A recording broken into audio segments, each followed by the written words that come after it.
Have you ever found yourself looking back at a past season of life and just wishing you could sort of step back into it? Oh, absolutely. That feeling when things just felt more solid, maybe. Exactly. More stable, more prosperous, perhaps, uh, full of purpose, or just beautifully aligned. Yeah. It's that very human thing, isn't it? Yeah. That sort of longing for the good old days, when the path seemed clearer, your place felt really secure. Mm-hmm. Could be career, relationships.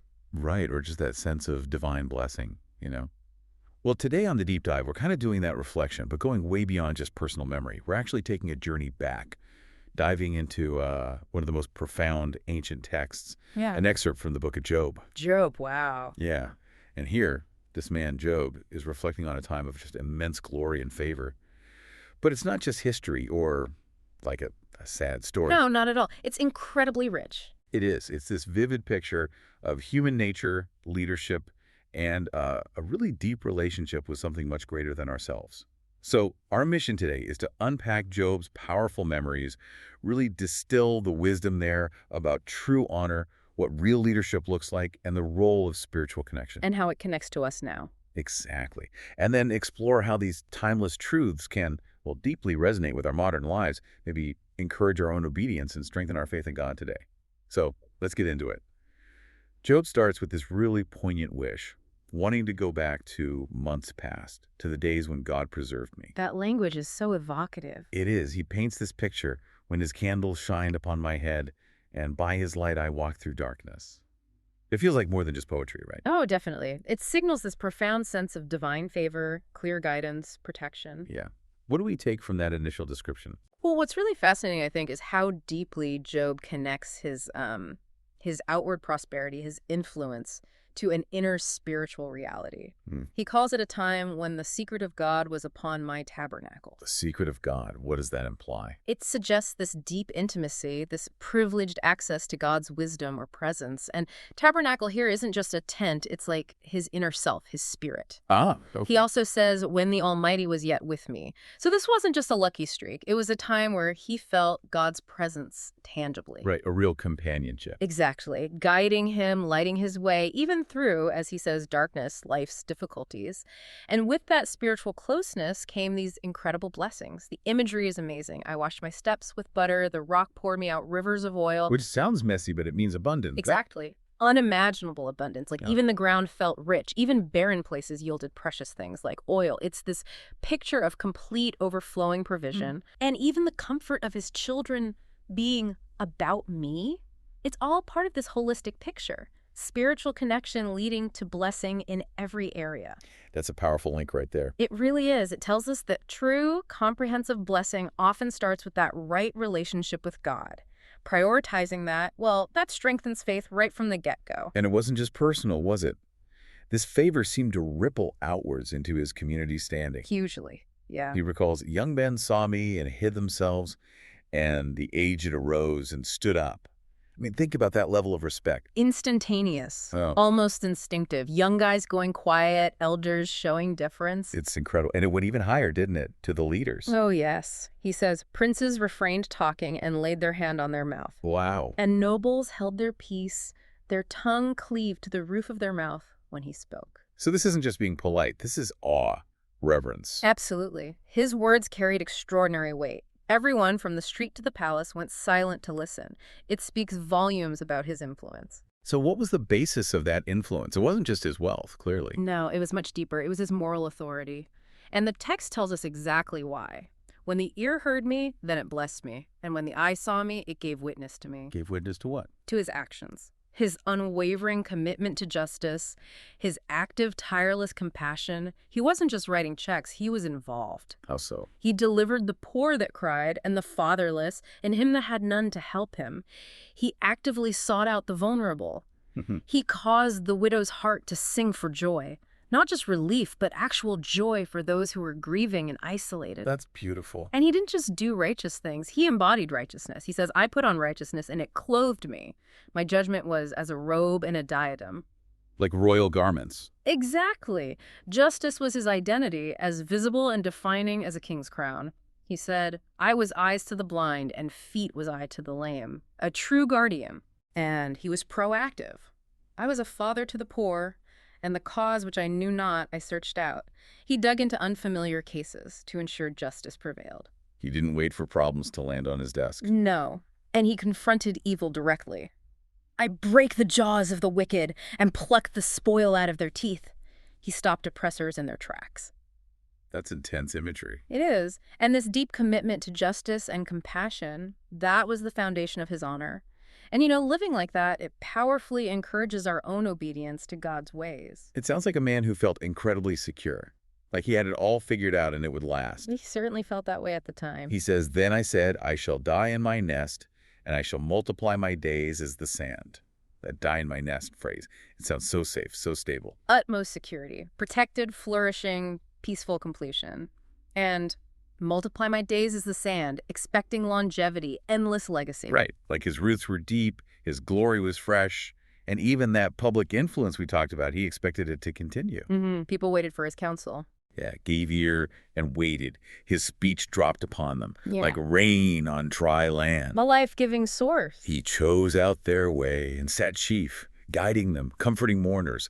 It really is this picture of a life lived with purpose, respect, and that deep spiritual connection, a pillar of society. Deeply connected to God and his people, yes.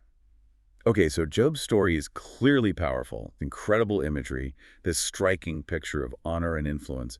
But how does this ancient stuff connect with us now?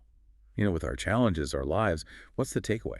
That's the crucial question, isn't it? And I think Job's reflection gives us some really incredible, actionable insights today. Okay. First, it just powerfully shows that a life of real integrity built on character leaves a legacy that, frankly, power or wealth alone just can't match. Right. His influence wasn't just his stuff. Exactly. It was rooted in his moral credibility, his dedicated service. He used his position to lift others, not himself. It tells us that influence isn't about the power you hold, but the principles you live by.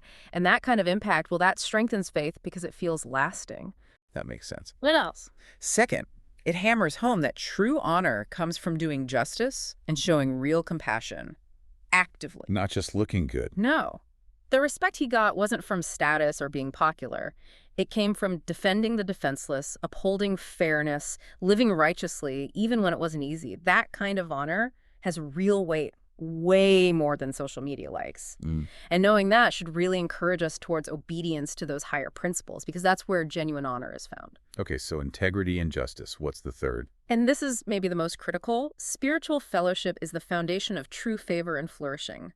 Job directly linked his best season to God's presence when the secret of God was upon my tabernacle. Back to that intimacy. Yes, it reminds us that true prosperity, whether that's peace, purpose, relationships, honor, it flows from that right, close relationship with God. Prioritizing that connection, it's not just a religious thing. It's key to strengthening faith and finding our real purpose. It's the source. Okay, that's a really helpful framework. So taking those core ideas, here's where it gets really interesting for us day to day, right? Yeah. Job's experience gives us practical guidance. Exactly. First, it's this powerful nudge to use whatever influence you have for good while you have it. Big or small. Right. In your family, work, community, among friends. Leverage your position, your voice, your resources to lift others up.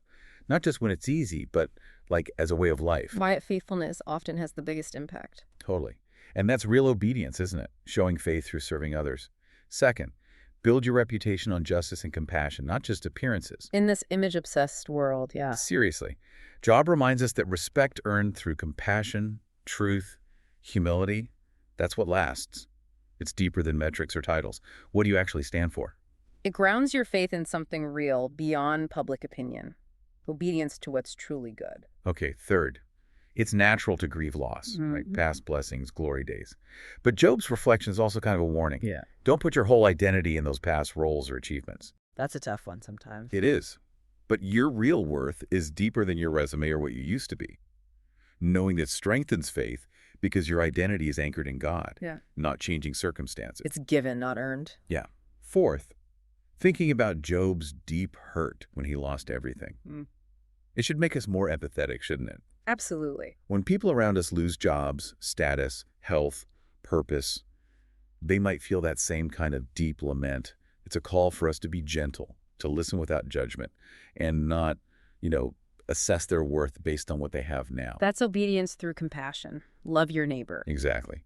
And finally, and this feels huge, Job missed God's nearness more than his wealth or influence. That says it all, really. It really does. It tells us what truly matters most. Hmm. Seeking that spiritual closeness, that relationship with God above material or social success, that's the ultimate priority. It deepens faith and encourages obedience because it puts God first. So as we wrap up this deep dive into Job's incredible story, we see these timeless truths shine through, don't we? About character, service, and that essential spiritual connection. Indeed. It's just such a profound testament to finding our real purpose and identity in God, no matter what season we're in, abundance or loss. His presence, that secret upon our tabernacle, that's the ultimate source of peace, purpose, and true honor. So with all that in mind, here's a question for you to maybe reflect on this week. How are you honoring your current season, using what you've been given right now to serve others and walk closely with God?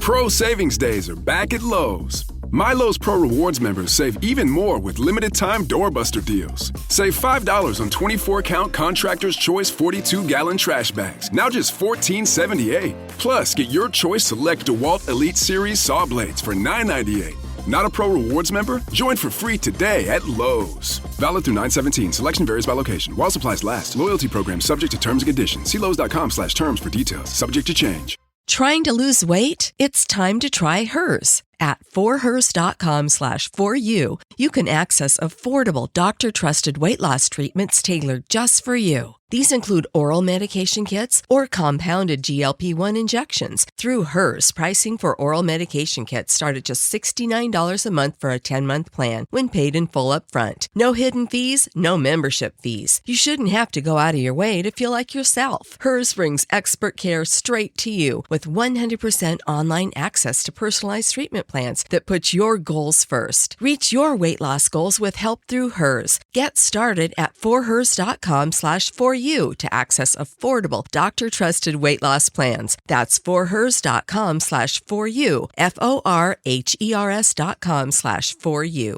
Paid for by Hims and Hers Health. Weight loss by Hers is not available everywhere. Compounded products are not FDA approved or verified for safety, effectiveness, or quality. Prescription required. Restrictions at forhers.com apply.